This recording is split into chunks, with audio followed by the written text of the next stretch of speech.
大家好，我是谢小青，讲法是来自克家佛教中心，我是尊贵的占度古仁波切的弟子。就连续几天，我们都主要在讨论多杰雄灯，为给大家介绍一下多杰雄灯它的传承来历、它的修持法门等等。那今天呢，我主要想介绍的是多杰雄灯的一些法相。我在第一次的时候曾经有跟大家稍微的讲过了，那今天会比较深入的再谈一谈这个问题。那多杰雄灯在讨论多杰雄灯的法相之前，我在想，可能很多人可能会觉得有点奇怪，为什么说我们就请了一尊佛像回来就好了，干嘛还要去认识他的法相？法相讲的就是他身上的各种特征，为什么要了解他的法相呢？为什么还是记得，甚至要去明白他背后，他个别代表什么意思？事实上，不好意思，那其实我们要介绍这个东西，其实就需要有一些基础的，对于佛像啊、佛的身啊，有一些基本的了解。其实佛身很多时候可能如果是佛教徒的话，可能就有听过佛有三身嘛，对不对？那我们其实先不讲这一个，我们讲为什么佛教要有，就是我们在进行修持的时候要有佛像。其实有些人说，这是不是一种偶像崇拜？那或者是只是一种图像上的，有点像原始的一种图文的一种图腾的一种祭拜。这其实并不完全是这样的。如果你真的是进一步去了解佛像的意义，或者是法相学的意义的话，你就明白它背后其实有很多很深入的一种意思。它其实对我们的修行啊，引导我们的修行上是有很大的注意的。那所以今天我就必须为了让大家更清楚的我就必须简单的介绍一下它的背后的一些含义。那佛呢，其实佛的身体本身，我们讲为什么要有佛像，为什么要了解法相？因为佛的身体本身它其实是一个圆满正悟的一种体现来的。为什么这么说呢？因为佛在成佛之前，我们都听过三大阿僧祇劫。三大阿僧祇劫讲的是什么东西？讲的就是说，佛在过去的三大阿僧祇劫，他不犯杀生，不犯偷盗，不犯邪淫，不犯妄语，种种伤害他人有利自己的行为，他都不犯。那三大阿僧祇劫到底有多久？为什么修了三大阿僧祇劫，一个人他就能够成佛？那有些人稍微的算过三大阿僧祇劫，其实概念其实如果要讲那个小劫、中劫、大劫的话，可能大家会越听越乱。那我们简单用一个现代人都比较明白的一种数字来概括这个。有人说，这个三大阿僧祇劫呢，以数字来算的话，加起来它的数字差不多是38亿4千万年，38亿4千万年。你想象，佛要成佛，他必须在长达38亿4千万年的时间，不断的守戒，不犯下任何恶行。所以这样的一个人成了佛，是不是很值得我们去尊敬的？所以他修了那么久，他终于成佛了。他身上的每一个特征，其实都代表着每一个正悟的面相。也就是说，在每一尊佛的身上，他所隐藏的每一个特征，他怎么讲？他身上的每一个特征呢，其实都等于是隐藏着带领我们走向正悟解脱的一些的一个地图。那所以谈到这里，可能大家就比较有一点明白为什么我们要了解法相了。那佛基本上有三身，分别是法身、报身和应化身。那法身是佛的真身，它其实是佛有身语意嘛，对不对？这是佛的意的一种意思。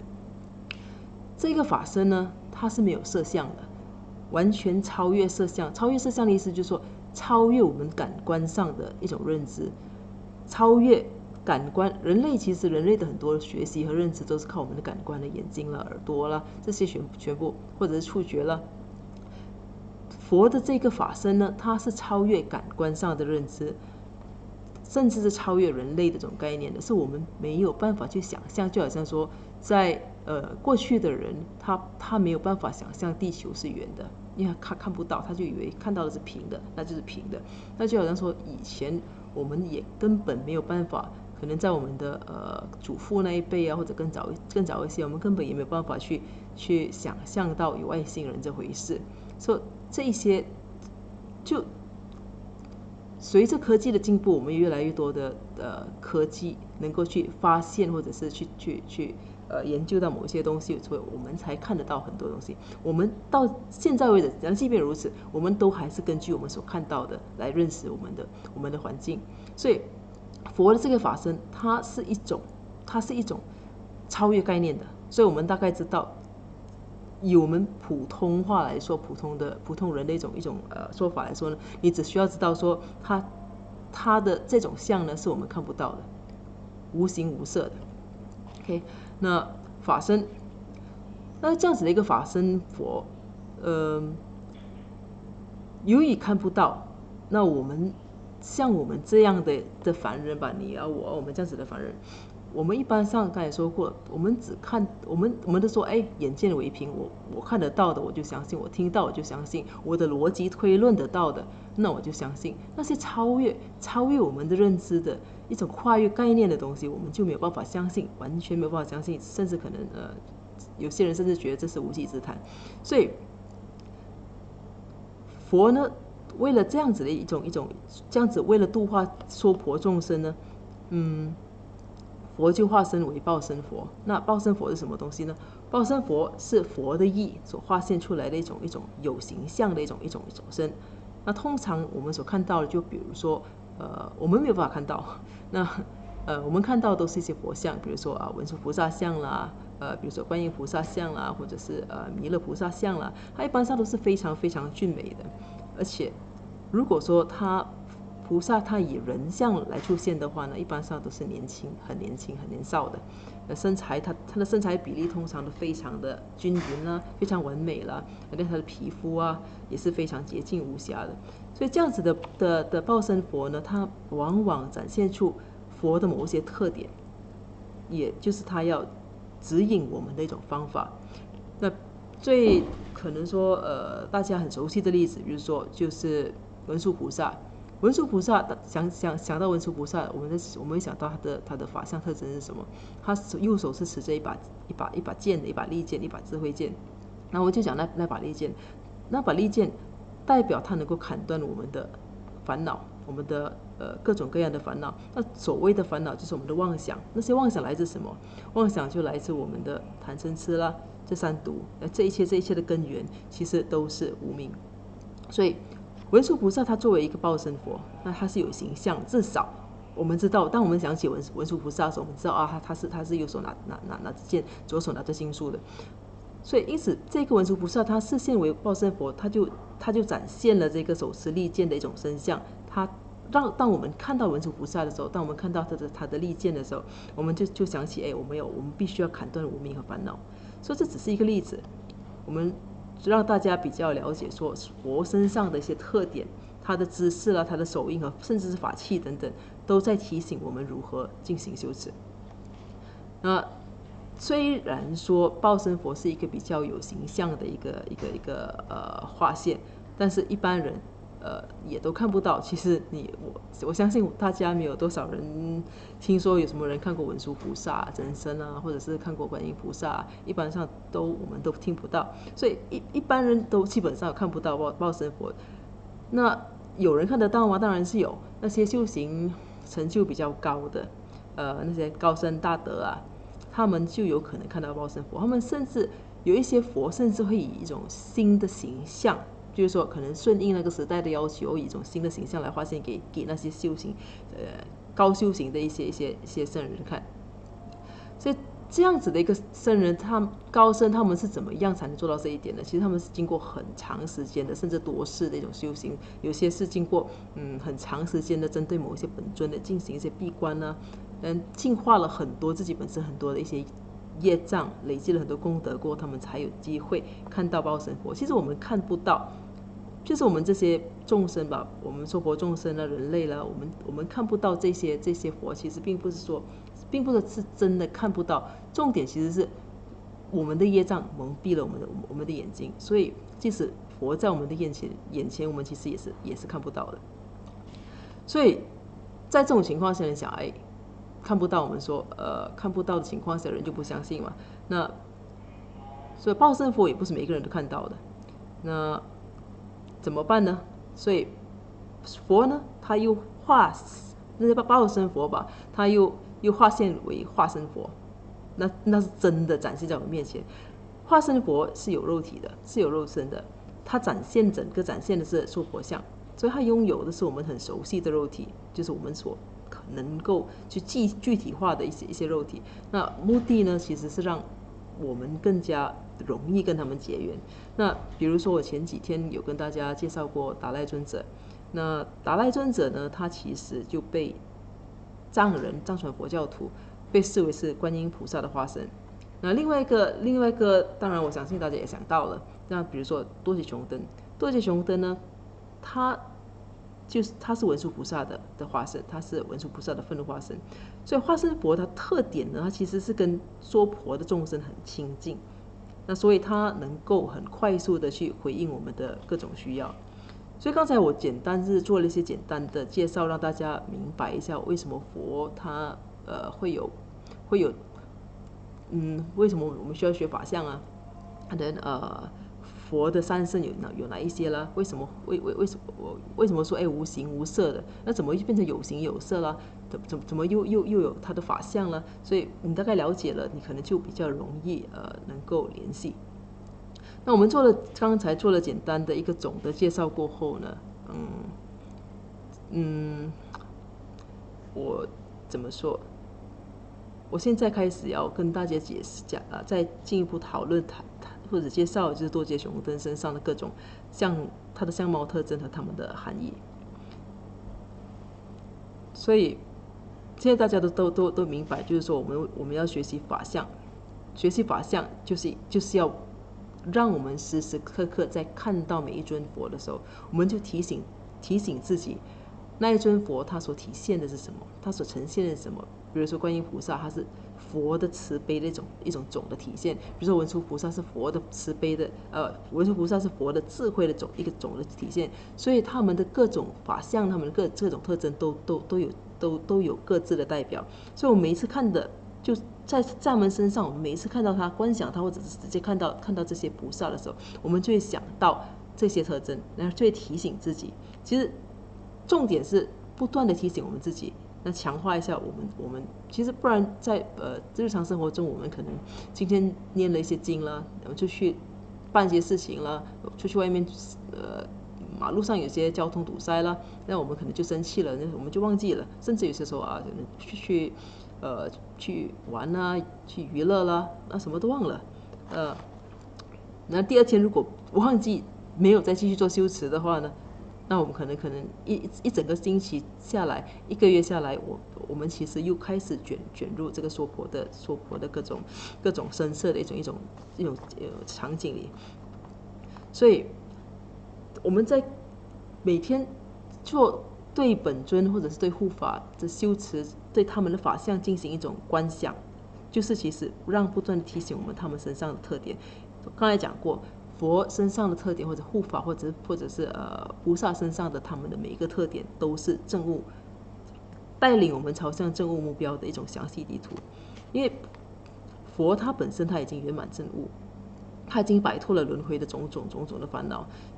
他之所以化现有报身佛，或者是化身佛，就是因为他悲悯众生。这是一种慈悲的表现，他悲悯众生还在受苦，所以他展现了各种各样的一种身相和样貌。他目的呢，其实是希望我们能够模仿他们，也像他们一样，那就是佛的希望能够达到的目的。那所以，如果我们要模仿一个人的话，我们当然就要很清楚的了解到那一个人的特点啦。你不可能说你要模仿，你要模仿某位歌手，你连他长什么样子你都不知道，你根本是不可能模仿得到的。所以我们学习佛法呢更加是这样，所以我们必须要明白这些法相，才能够有更有效的去观想和修持某一个本尊的法门。这样子的一种观想法，其实在当修行层次更高的时候，比如说修到密续的时候，那些观想是更重要的，就是每一个具体的法器啊什么，其实都要观想得很清楚。你观想得越清楚的话呢，那修行的一个成效就会越好。所以我们现在介绍一下多杰雄登的一个形象。那天有介绍过，今天再比较详细的讲一下。那总的形象，我们可以怎么说呢？其实做多杰雄登的形象其实是蛮简单，它不像一些密续本尊啊，比如说大卫的金刚啦，有很多手啦，很多脚啦，有一些本尊它有很多头啦，比如说你想象千手观音啦，他们是有很多。那多杰雄登基本上就是一个人形的一种出现，所以它整个形象呢，它就是一个僧人的形象。那僧人形象提醒我们什么东西？当你看到僧人的时候，你会想到什么？那看到僧人，我们基本上我们会想到守戒。为什么要守戒？守戒的目的是什么？守戒其实是为了让我们避免去犯下邪恶的行为。那为什么要避免犯下恶行呢？比如说，你看不杀生啦，不偷盗啦，不邪淫啦，不说谎啦，不妄语啦，这些。那我们不做这些事情的话，其实就无形中很自然的，一不做，我们就没有在累积这方面的恶业。那守戒本身，你每一天守戒呢，尤其是出家人吧，每一天守戒呢，就能累积很多的功德。只要你守着那个戒，你没有破那个戒的话，你每天就在累积那个功德。所以你看到修行的成就，其实很多时候我们修行顺不顺利，有没有成就，其实看我们有过去有多少的业，有没有被净化啦，看我们有没有足够的功德啦，那这些都是支持我们修行的。那如果说好好守戒的话呢，就能够让我们净化很多恶业，能累积很多功德。所以多杰雄呢，他身上他穿着的衣服呢是西藏僧人的三衣。那三衣它代表什么东西？它除了代表说这个多杰雄登他在成为多杰雄之前，他是杜古扎巴坚赞，他是一个僧人，他是一个很著名的僧人。那除了这个之外呢，这三衣也代表着三个主要的戒律，就是别解脱戒、菩萨戒和密续戒。所以这同时也是提醒大家说，如果说我们要快速的能够成就一些佛果的话，一定是要严守戒律的。那看大概整体形象，就是多杰雄登是一个僧人，我们就从头上开始想起。那他头上戴着什么东西？他头上戴着一顶帽子。那顶帽子，它跟宗喀巴大师的那个尖顶帽是不一样的，它是圆顶帽。为什么叫圆顶帽呢？这圆顶帽代表什么东西？我相信可能大家还记得。那圆顶帽代表多杰雄登他所护持的，他把它放在最上方，他所护持的教法。那教法是什么东西呢？那就是龙树菩萨的中观正见，而且是宗喀巴大师所讲述的龙树菩萨的中观正见。因为那是多杰雄登最主要的任务，他当时要崛起成为护法，就是要为了守护这个传承。那中观教法是什么？中观教法其实是佛教最高的一种真理。它讲求的简单来讲，其实这是一个很复杂的一门学问。它讲求的是一种超越极端的两种看法。超越极端，我们讲的可能就是我们讲的就是常见和断见。讲的白话一点，简单一点，就是不偏不倚啊。这是很白话的解释。所以由于它是超越两边的一种看法的，它其实就是圆顶帽的意思，就是这个样子。那从头上呢，我们就开始到他的脸上。那多杰雄登脸上显现的是什么样？他并不是一个，他不像释迦牟尼佛啊，他也不像宗喀巴大师他们显现这种祥和的样子。那多杰雄登脸上显现的是一种愤怒相。那愤怒代表什么东西呢？愤怒其实我们想到，你想护法是一个真护法，他是完全慈悲的。那一个慈悲的人对我们展现愤怒，那目的是什么？那目的其实就是鞭策我们。其实华人都很清楚知道，我们常讲的就是说爱之深责之切，所以他明白我们的痛苦来自于我们的无名。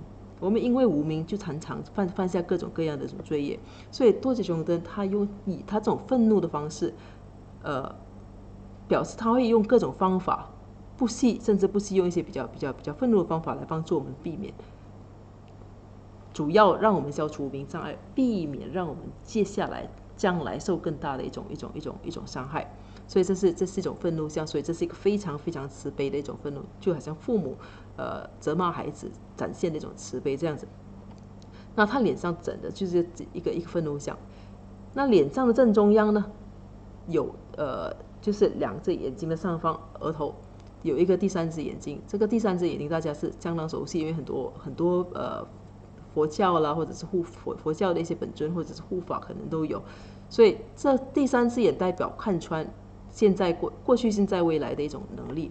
那看穿过去现在未来的能力有什么作用？那其实表示说它能够很准确的看到我们的因果，我们前世犯了什么，我们现在在做什么，那我们将来可能会发生什么东西。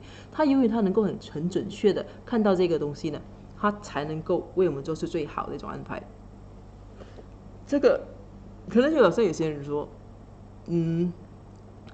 为什么求护法？我求护法让我发大财，为什么这个愿望？其实就很多人觉得，发现并不会缺钱，但是其实发大财也没有。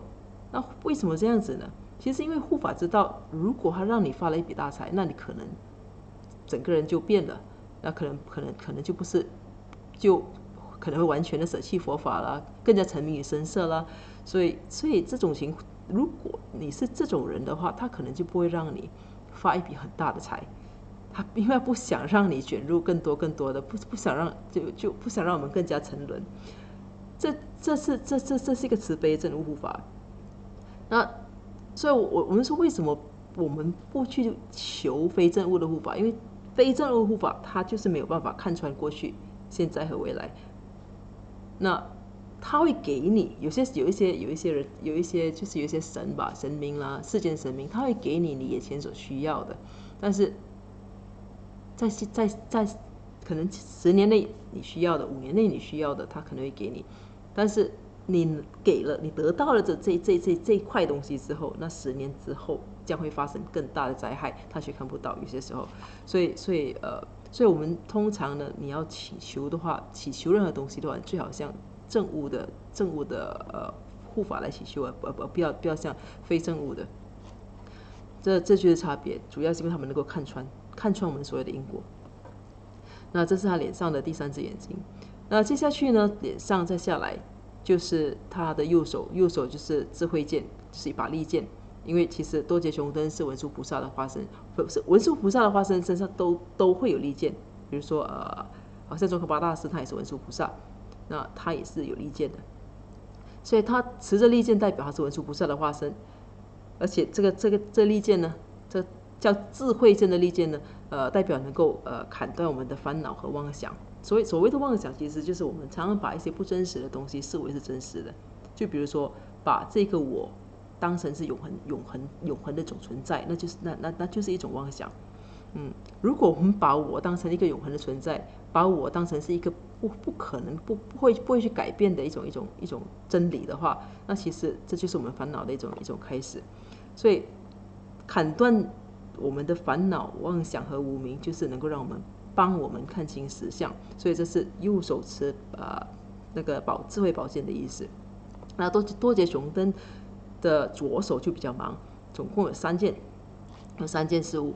第一个呢，他在左边的他的臂弯或者是他的胳膊上有挂着一个金刚钩。那金刚钩那时候讲过，钩是什么？钩我们拿钩子来干嘛？钩其实是来勾东西的。那勾什么东西呢？它主要勾住我们所需要的各种条件啦、资源啦，尤其是在修行路上所需要的各种资源，就是包括我们的你能够更亲近上师，找到一个上师啦，有更好的一些佛教中心啦，你能够拥有在更好的环境底下修行啦，这方面的资源。那在前方一点点呢，你会看到有一个宝盆，有一个兔宝鼠，那个兔宝鼠的嘴巴呢长期就吐出珠宝，那个兔宝鼠吐出珠宝这个东西其实就不需要解释，我相信大家都明白。它象征多节熊灯呢，就能够给予我们不断的、长期的给我们各种物质上的需求，但是不是过分的，是我们有需要的，它就会给我们。那再往前一些呢，它的左手掌，它握着的是一颗星，那颗星我们叫愿敌星。那星代表什么东西？星代表我们身体的深处，也代表我们内心最深处的一种愿望。我们内心深处最深的愿望，其实就是不要再有痛苦，不要再有烦恼。你要不再有痛苦，不再有烦恼，其实那就是摆脱这个轮回的意思。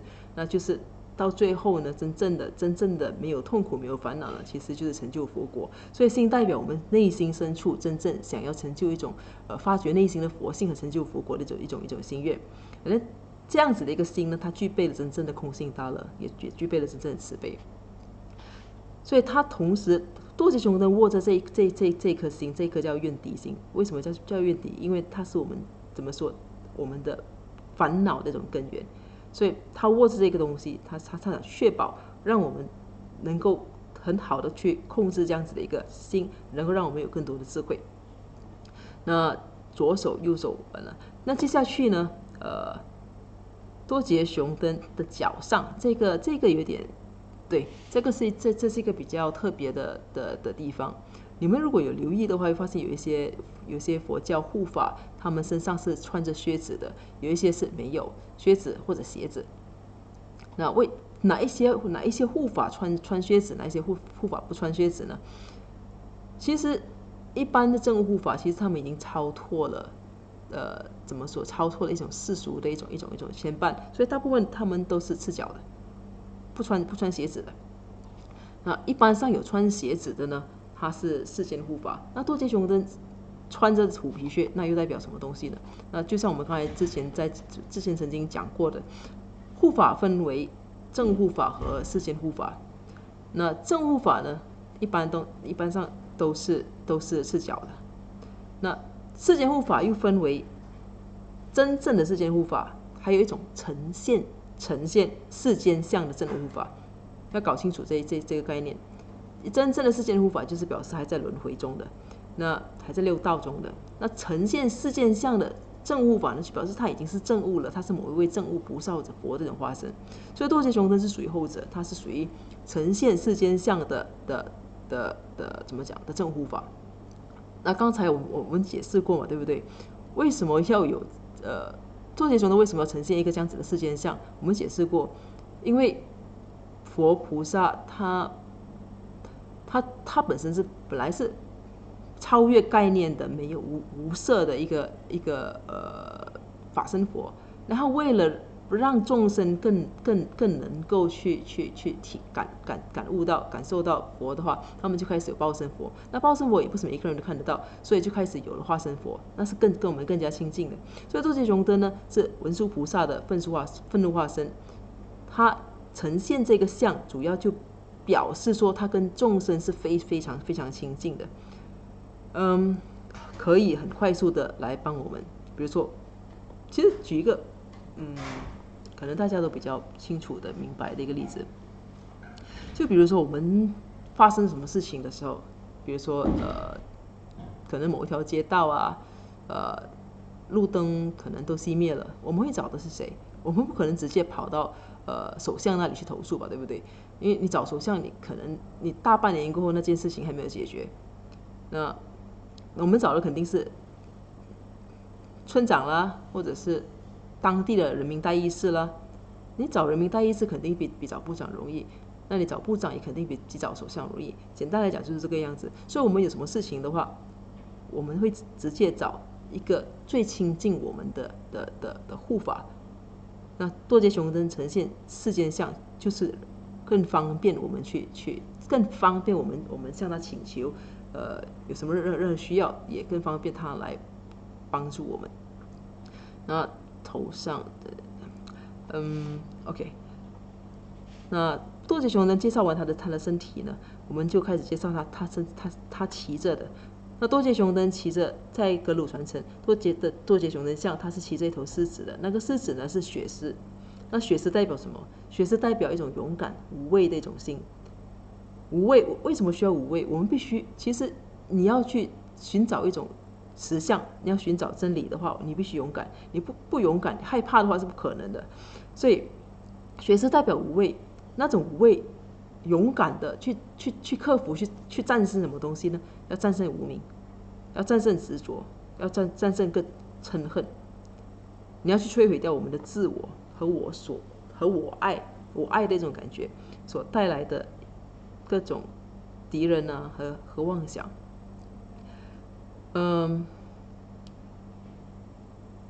这个东西说起来可能就比较复杂一点。战胜无明，或者是战胜执着，或者是去摧毁无知，去消除妄想。为什么需要勇敢？其实因为它跟我们世俗所认知的一种情况其实是很不一样的。其实所以很多人刚开始在修行的过程中，所学的一些想法和身边的人其实可能有些出现有些冲突，很多人就会在这种情况下就开始打退堂鼓。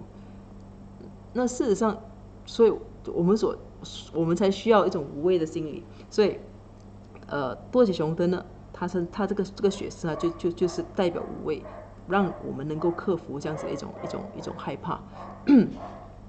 那雪狮下方呢是一个日轮。那日轮代表什么？在佛教的一般唐卡，你们都会看到有日轮、月轮。那日轮代表空性，那月轮代表智慧。多杰雄登的雪狮下方的是一个日轮，那代表他已经证悟了空性。那日轮在下方呢？你再看下去，日轮的下方其实是一个莲花。莲花代表什么？莲花这个大家可能都知道，莲花代表慈悲。它的意思就是说，护法所做的各种行为呢，都是以慈悲作为前提的，作为一个指引的。那再来就是它的背后，多杰雄登背后有红黑的一种火焰和火风。那其实那火风其实就是由多杰雄登身上所发出的火焰构成的。那为什么是火焰呢？那火焰代表什么？那个火焰是非常炽热的。那炽热的火焰，它能够将我们的因为恶业所产生的各种障碍都一把它烧尽。所以这是多杰雄登身上的大概十多项特点。那如果我们明白了它的好处，它的各种象征意义之后，你在做修持的时候，也是甚至可能开始在念最初的引请集啊，你就会看到这些介绍。那就有一个更形象的一个认知。那在修行上，你就比较能够跟他有怎么说，比较容易有感觉吧。我们用也比较容易明白。那比较容易明白的话，那个信心就比较容易升起。所以你从这里可以大概看到，多杰雄登身上他具备了什么？具备了证悟者的身上的特点。那一般证悟者，我们所谓证悟者身上有什么特点？有的是智慧、慈悲和善巧。所以多杰雄登身上的，比如说像代表智慧的有什么？有他的中观正见啦、圆顶帽啦，有他的第三只眼啦，能够看穿过去、现在、未来啦。他还有智慧剑啦，他的日轮呢，证悟空性的日轮，这些是代表智慧的。那有些是有一些重复的。像慈悲，愤怒相本身就是一个慈悲的一个体现来的。他的莲花啦，也是代表慈悲。就比如说他要帮我们去消除我们的障碍啦，这些也是慈悲，这是红黑火风。那善巧呢？善巧其实是善巧的意思，就是说他会很技巧性的去帮我们。那他的第三只眼让他能够看到我们的前后的因果，那他就更能有效的去帮我们。那金刚钩啦，那兔宝鼠啦，这些都是他护法善巧帮助我们的一种方法。所以我们如果能够时时去观想护法的一种法相的特点，它就能够提醒我们修行的一个方向，让我们其实每一时时刻刻我们都知道说，我们的最大的敌人其实是无明。无明所引起的各种贪嗔痴，我们的烦恼和妄想。那其实护法他也提醒我们说，其实不要害怕，只要我们是有心去修持的话，他会尽最大的努力来帮我们，以最大的能力、最快的速度来帮我们解除这些烦恼和障碍。所以今天时间差不多了，所以我今天的分享呢就到这里结束。我看一下大家有什么问题。不好意思，我没有办法打开电脑的屏障，有一些干扰。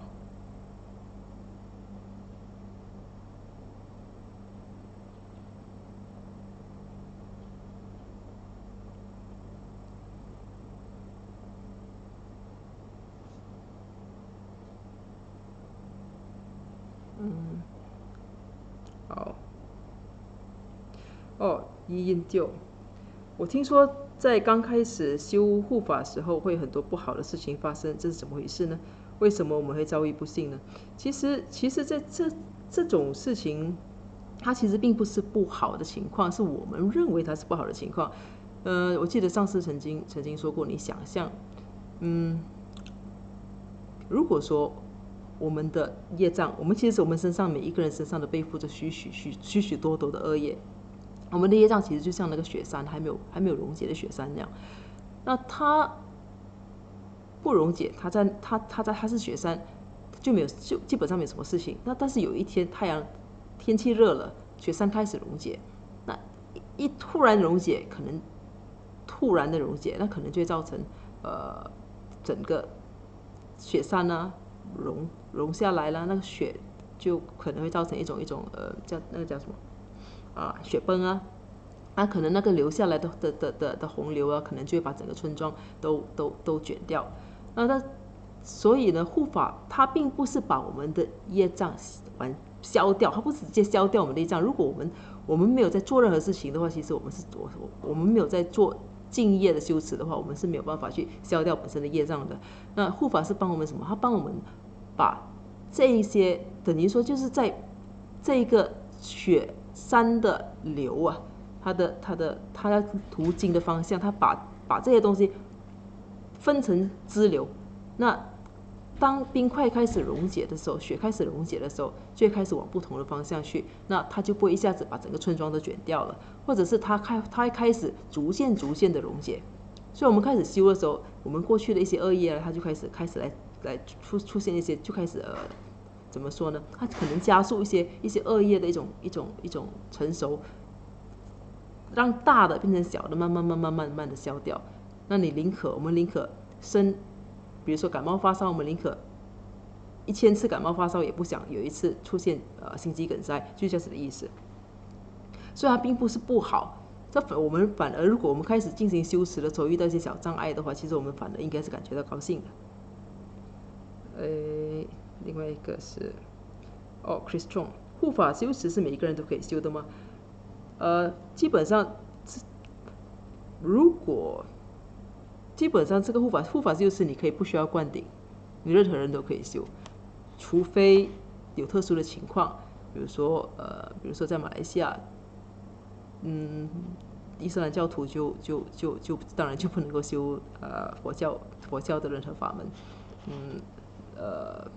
比如说或者是有些时候是你的上司特别要求你不修的话，那种当然我们跟上司之间是有些三昧耶的话，那就不要修，就这样子的一个情况。其实除此之外，其实每一个人都可以修。巴斯熏蛋，了解法相如何协助我们修行呢？刚才有提过法相学其实代表的佛的身上的每一个特征都代表着佛的证悟的一种面相，每一个特征都是每一个面相，它等于这是一个朝向证悟之道的一个地图。如果我们看得懂，我们就看得到。每天在修它，我们就会解读那个地图，我们就懂得往那个方向去。它不断的提醒我们这些特质，所以不断的提醒，不断的修持，那我们就最终慢慢的能够朝向正悟的方向。我再看一下，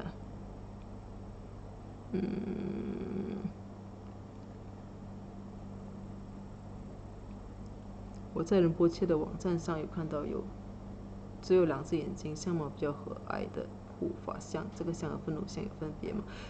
基本上无论是愤怒像或者是一种极静的一种像，它其实都是一样同样的多杰熊的护法。我们说每一个护法，它最重要的我们要知道是它的特征在哪里。那不同的显象呢，它代表它不同的一种作用。就比如说像护法在降神的时候，它也会以一种不同的一种面相来展现。他当他以渡经扎瓦坚赞的一种身份来降神的时候，他就是以一个僧人的身份。那他做的最多的其实就是他能够讲经说法，甚至好几个小时。那不同的划线就适合不同的一个群众。那他们最基本的东西还是一样的，就是帮我们消除障碍，能够增加我们的智慧。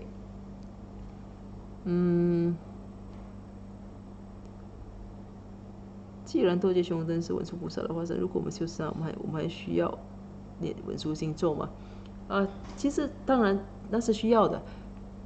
如果其实这种念多少心咒的问题是很个人的，但是最好本尊修持还是要做的。本尊和护法在佛教传统中，护法始终是一个辅助修持。那如果说你是一个完全对佛法没有基础、佛法知识啦，也完全自我全然的一个新人的话，那当然也可以只念诵多杰熊真心咒，它也能够带来智慧。但是本尊修持还是比较专注的。比如说我们吃药，有一些药是针对性的，有些可能是头痛药，那整体性的一个头痛药，但是有一些头痛药是针对压力性的一种情况呢，可能是有一些是针对你的可能是血管怎么样出现问题的一种情况了。所以这就是差别。